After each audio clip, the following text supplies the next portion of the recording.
उधर उत्तरी गाजा में इजरायल ने भीषण बमबारी की है। इजरायल की तरफ से आतंकी संगठन हमास के ठिकानों पर हवाई हमले करने का दावा किया गया है। इस हमले में भीषण तबाही की आशंका जाहिर की गई है। आईडीएफ की तरफ से मिसाइलें दागी गई, साथ ही लड़ाकू विमानों से यहां बमबारी भी की गई। उत्तरी गाजा को इजरायल ने निशाना बनाया। हमास के ठिकानों पर हवाई हमले का दावा किया गया है।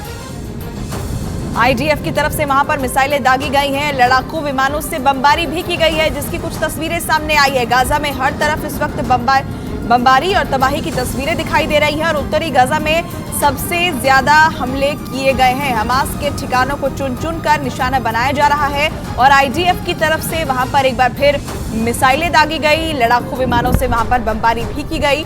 तस्वीरें भी इसकी आईडीएफ की तरफ से जारी की गई हैं।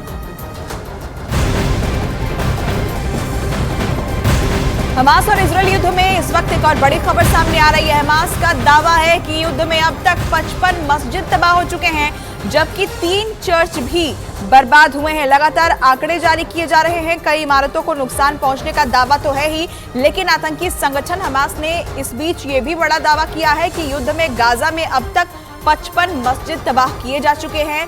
3 चर्च के भी बर्बाद होने का दावा हमास ने किया है।